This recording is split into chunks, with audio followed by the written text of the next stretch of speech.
care about. So that was another example. This one I particularly like. Marketing is encouraging people to talk about you. Yep, great. But the result of those conversations is people saying, I want some of that, or I want to go there, or I want it, or I want to eat there. You know, we all know the word of mouth is the best form of marketing, right? So I always think one of the main objectives of marketing is to get people talking about you. But even better, if the result of those conversations is, yeah, I want to go there, I want some of that, I want to, you know, that would be great. But that's quite complicated. So I want to bring it down to a much simpler and easier way to think about marketing. I think marketing is just a feeling.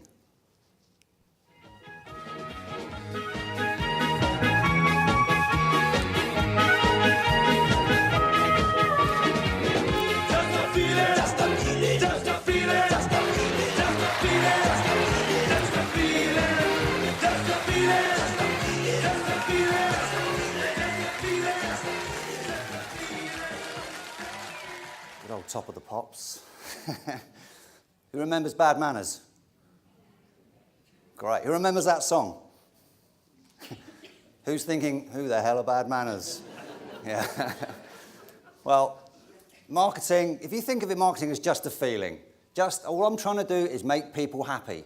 I think that simplifies it and makes it a lot easier for you to think about solutions and ways to wow clients and to get them back and to get them talking about you. And the first thing is that sales, think of sales as helping people, not selling. We hate selling. No, everyone hates to be sold. Who's seen Glengarry Glen Ross? Okay, not many. Do you know the famous line from it? ABC. Who said that? Yeah, great, yeah. But if you tried that today, people they'd run a mile. Always be closing. Oh, hi, I've just called to find out about your new lenses. Yeah, but do you want an appointment? No, I just want to find out about the lenses. Well, if we get the lens sorted, you know, if I tell you the information, will you have an appointment? You know, always be closing. That's so 80s. It's horrible. Just think of helping people. You know, I've had the successes I've had in my business, when I think back, the way the client came on board, all I was doing was helping them. There was no hard sell involved. There were no clever lines that I learnt to close them. That's a horrible phrase, closing people. You know, you're opening them. You're opening a relationship. What's the difference between sales and marketing? I think sales is an interaction. That's the talking that goes on. All the other stuff is the marketing. But if you do the marketing really well, you don't need to do the selling, because let's be honest, I mean, who enjoys selling? Anyone?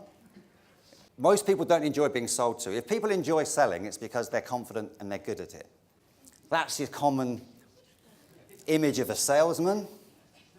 And we're all in business, we're all in sales, whether we like it or not. Obviously, you've heard that said to you a million times, but nobody wants to be that person. So, first important point to mention is you can only help people when you actually make a sale. Don't worry about selling to people, because you can't help these people until they buy your products. The only way you can help them is by making a sale. But the biggest sale you'll ever make is the one you make to yourself. I'm talking about being sold on your own products.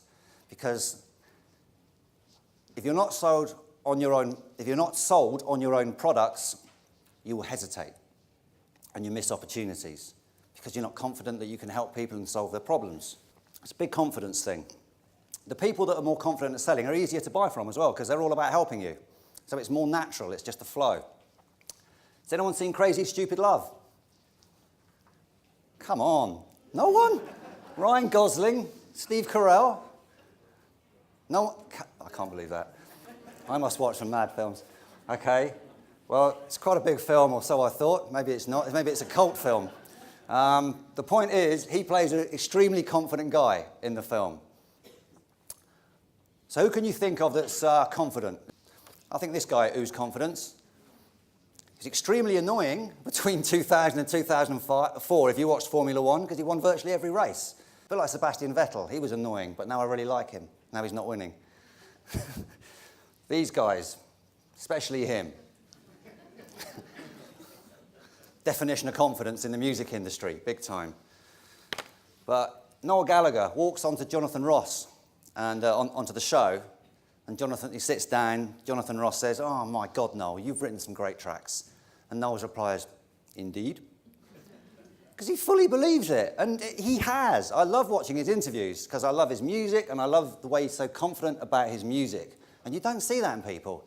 Moving on to sport. Any Spurs fans in here? Oh, you don't like that, do you? You won't like this one either, because those are Spurs fans. But that guy, Thierry Henry, oozed confidence. So the most successful business I had, I found it easy, hands-on properties. I used to help people save stamp duty, land tax. This was the friend of mine had this made for me in the office, just to remind me. It's nice. But I was helping people save money, so I didn't actually have to ask them for money. Because I was helping people, I found it easy to engage them. So you're going to buy a house, you're going to pay stamp duty, land tax. Who's bought a house in the last few years? Did you hate the stamp duty? Yeah, it's killer, it's horrible. You've already paid income tax and God knows how many other taxes, and they want you to pay stamp duty, land tax. So I used to help people save tax, and some people thought, no, I can't do that, I've got to pay the tax. Some people loved it. But the point was, it was because I felt I was helping people, it was easy to talk to people. So if you can get into your head that you're helping people, just forget the word sales, I'm helping people, I'm helping people. It will be so much easier to not feel that you're pressuring anybody, because some people have this, oh, I don't want to talk to them. They might feel I'm selling them. Well, yeah, if you're going to think that, they probably will think you're selling them. People only buy things for one reason. Prop number one. Okay.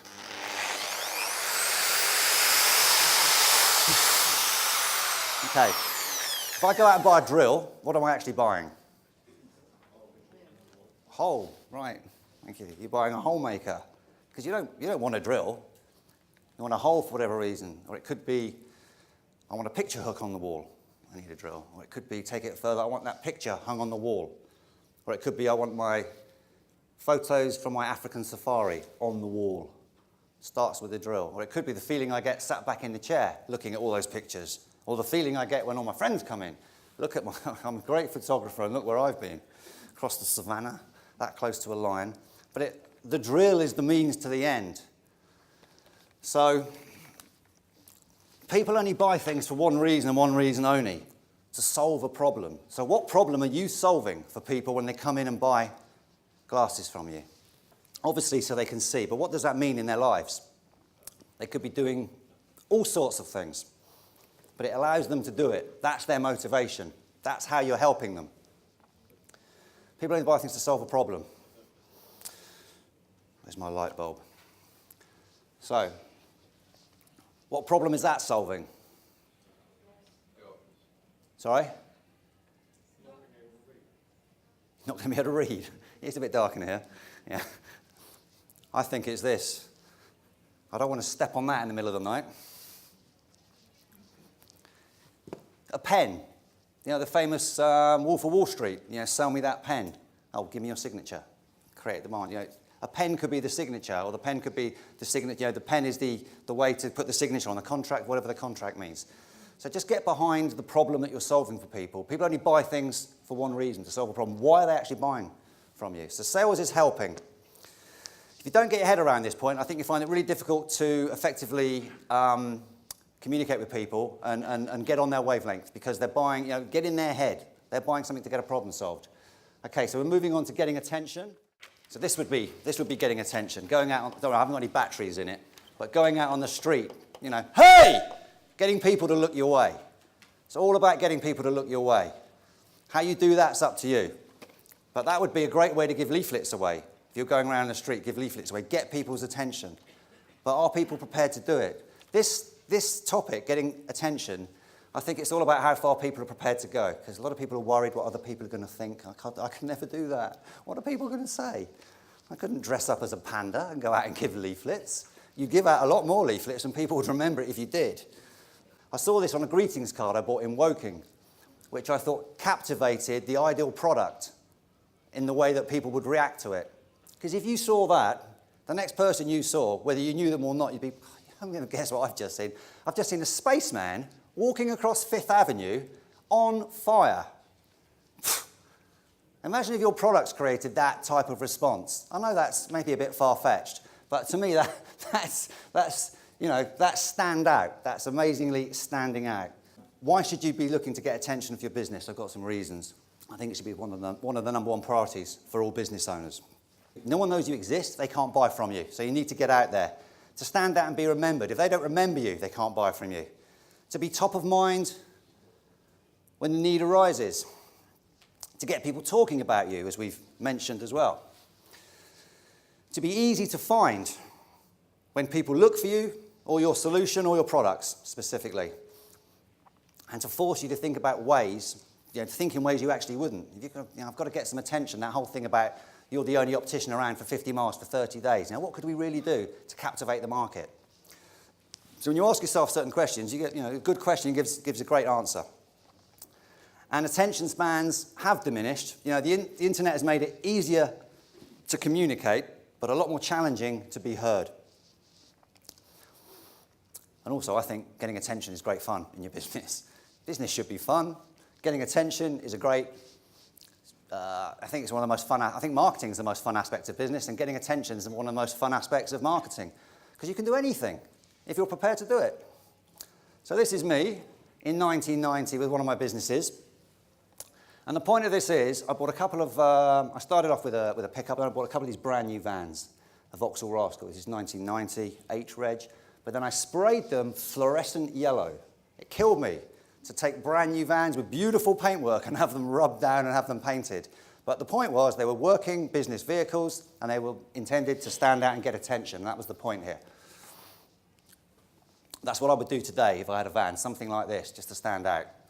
So which penguin would you buy? The idea of this is how your marketplace can look to your audience, to your prospective clients. Everyone looking the same. But if you look carefully, now something's changed and someone stands out. Whatever it is, he's going to get remembered. That he's done something different. Why do you think they look the same? Pardon? Why do you think they look the same? Because they're all penguins. There's nothing distinguishing about any of them. I didn't make penguins. I'm not the way God made penguins. I don't know, but would you think some look different to others?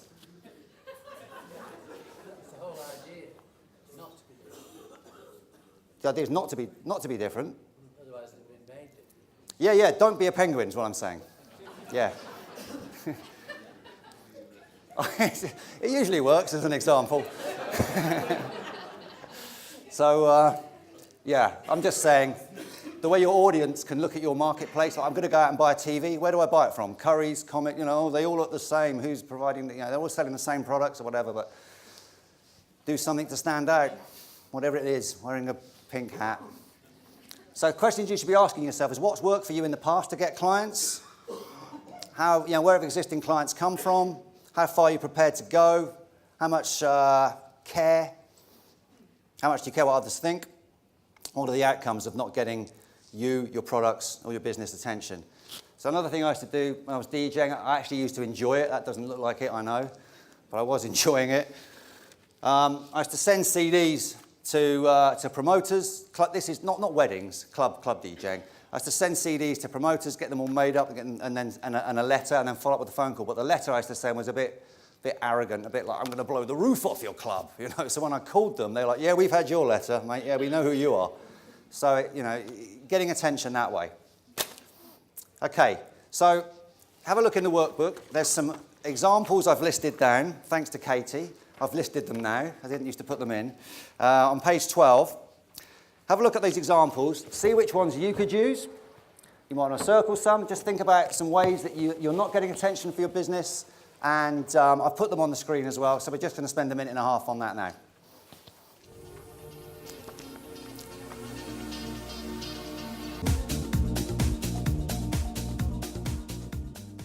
Okay, hopefully you've got some ideas down.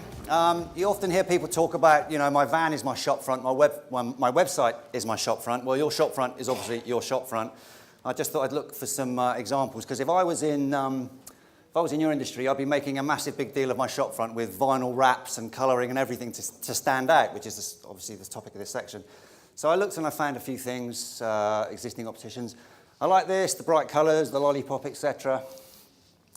That was all more about the interior, I thought, rather than the window display, so they want you to see in. I particularly like that for the waiting room, thought it was clever.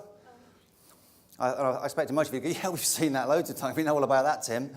But just in case anyone hasn't seen that, I thought I'd put it in.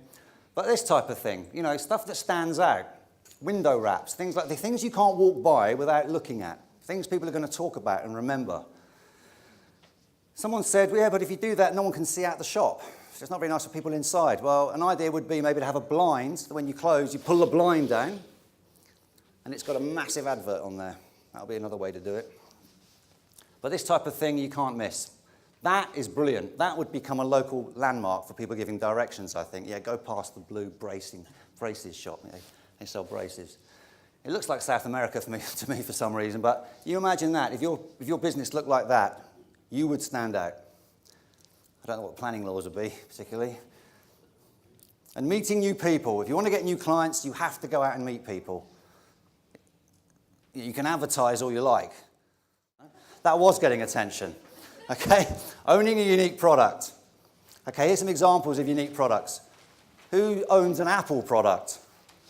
Most people. Keep your hands up if you've got an iMac or a MacBook. So why do you buy them? Why do you use those? Because they're great. I use a PC in the office and I use a Mac for things like this, but they make you happy, ideally. This is a description, you could say, of Apple products. Most people, once they have one, they don't go back. This is the BMW i3. It's the only carbon car, fully carbon car in the world. And when you buy them, there's no wriggle room on the price. The price is the price. Here's another unique product, Neighbour. They allow people, they work with employers to give employees loans. So the employees don't have to go direct. The employee guarantees the loan, giving employees access to fairer finance. Gen Air. They make fridges, but not normal fridges. Fridges with black interiors. Ever seen a fridge with a black interior? It's worth talking about. Pretty cool. They make a lot of appliances, but I found them through fridges. Obviously, everyone's fridge looks like that. Nicely laid out. So what do you... Someone's been to Paris, a friend of yours has been to Paris, they get back. What's the first thing you ask them? What did you buy? Yeah, it could be. Yeah. Yeah. I was thinking more along the lines of, did you go up the Eiffel Tower? I found this shot looking down the Eiffel Tower, which I thought was worth showing you. It's a really unusual view, isn't it? So the red arrows, another unique product. Every time you see the red arrows, you're like, oh yeah, I'm proud to be English. British. That as well. What a waste. Well, that's gone. Them together. So here's some ways to make your product unique. Think about it in these terms. You know, faster, slower, technical innovation, a promise. Some people run their business on a promise. Anything that you wish to be known for can be marketed. These guys are smiling. Why are these guys at Domino's smiling? Sorry? All right. Apart from that, it's because they've got a USP. Who knows the Domino's promise?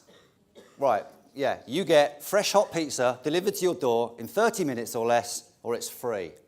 They're talking about the client, you get fresh hot pizza, not the best, it's fresh and it's hot, delivered, or 30, no risk, you get your money back. So these are things I don't think you should be saying in your marketing. They don't mean anything. We're the biggest, we're the best. We are the leading, we are number one. Well, number one for what? Staff turnover? Absenteeism? What does it mean? We care the most. To me, that insults your competitors because they think they care the most. We are the cheapest. You never want to be known for being the cheapest unless you are a sort of bargain basement outlet, which I doubt any of you are. The year you're established. Who cares? How does that help me? And this is my worst one. We provide the best service. Oh, come on. Is that all you got to say? I expect a certain level of service anyway. So my book is all about creating uniqueness in your business. I've got some here and you can get one free at the end. But there's a video here because the first point in creating a unique product is knowing who your ideal target client is. This is one of my favourite TV ads.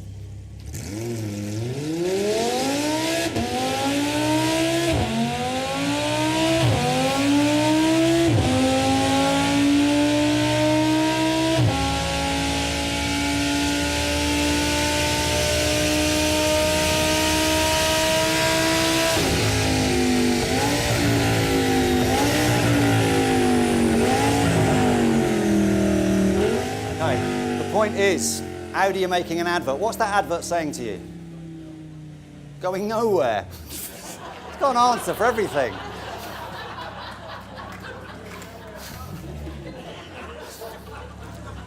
Saying speed, noise, energy.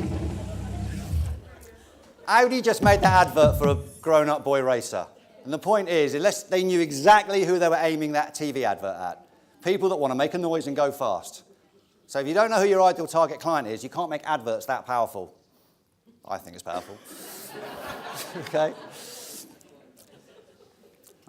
So this is what the book is generally about. It's about creating a 50 or 20 word phrase that conveys why your ideal target client should do business with you and nobody else, in a powerful way, in a unique way as well.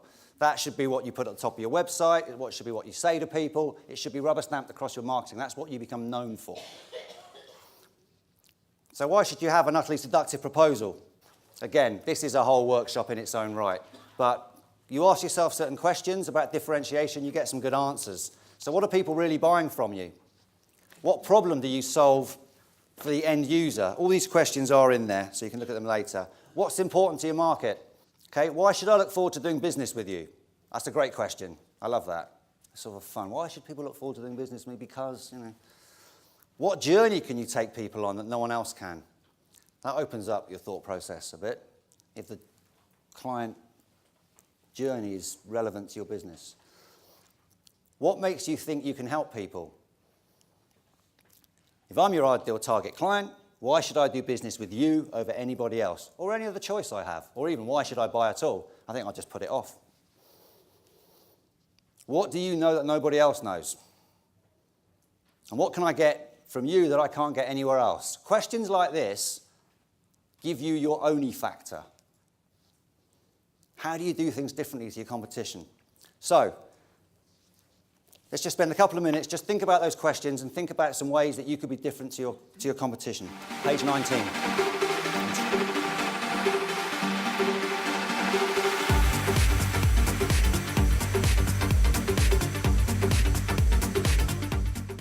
Risk reversal strategies, making it easy for people to buy from you. When I think of risk, I think about this guy, Philippe Petit, 1974, up on the Twin Towers. These are actually photos from the film rather than real ones, but that's risk. So there are many reasons for people not to spend money with you. They're thinking there's a risk. I've done a video on this. It's love, not price, what your prospect is really thinking. If you want a link to this video, put love on your business card. Give that to me. But we all see guarantees, and we all see ways of people trying to lure us in about money-back guarantees and things like this. But I think you really do need to have one of these as part of your sales process. Some guarantees aren't worth the paper they're written on, and that's the point here. To have a guarantee that's brilliant, a guarantee that's so good that you can use it to market your business, like the Dominoes. If we don't get it to you in 30 minutes, you get your money back. They become known for that. So why have a guarantee? Why should the buyer take all the risk? And you're the one saying, come and get it, so why don't you take the risk? Why shouldn't the seller put their money where their mouth is? It ensures buyers feel safe if you've got a good guarantee. It underlines your confidence and the intended outcome. It forces you into being more selective about who you take on. Because if you've got a great guarantee, you don't want people taking advantage of that. Some will, but it forces you to take on a higher quality client that wouldn't do that. You can charge more money. And it helps people decide to buy, which is all about, helping, talking about that again. And I think it's polite to give people their money back if it doesn't work out for them. Why should they take the risk? So again, this is all about making it easy for people to buy. So when I send out a proposal, this is what I say. If at any time, for whatever reason, you don't want to continue working with me, I'll give you money back. I won't try and talk you out of it like a mobile phone disconnections department when they get desperate and start trying to sell you. All right, no times, no contracts. I don't think you should need to tie people in, again, like mobile phone companies. Your product should be good enough to attract people to stay with you. Can you include more guarantees in your business? How can you make the guarantees longer? How can you make them better? How can you make it so that people have to do less to claim on the guarantee? It's no good saying, bring it back in, I'll sort it out. No, you go to them. How can you make them believable? How can you make my guarantee claims effortless? So, let's look at the workbook again. Staying in touch, absolutely vital. You can blow your business up with this one strategy alone if you stay in touch massively, obviously with your existing clients. Why chase complete strangers for business?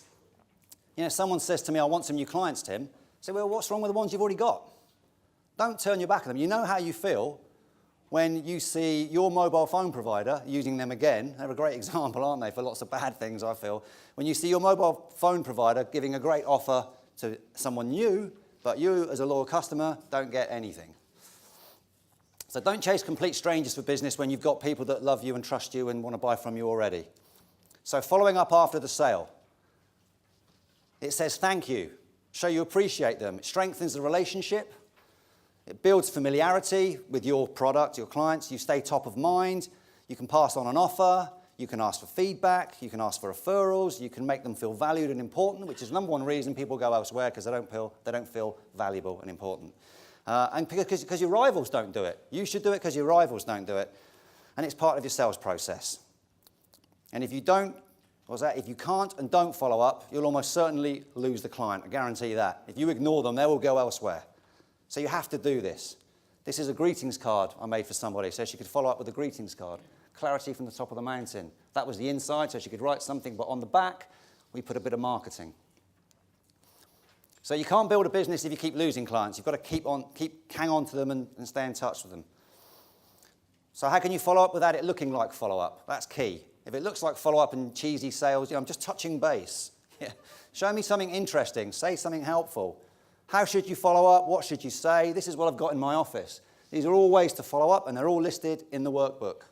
It's about 20 of them or so. So you can get a bit creative and not just use the phone and not just use email. I think greetings cards are a massively overlooked marketing tool. Yeah, when did you last receive a greetings card for buying something from somebody? Ever? So easy. So I'll just leave you with one final thing. Be prepared to fall down. We all get stuck on our marketing because we don't know what to do, or we're afraid of what people might think, etc. In the next 30 days, when you fall flat on your face, if you fall flat on your face, that's when you actually learn things. Because when you fall over, you're making progress. So for the next 30 days, fall down, but fall forwards. Thank you very much.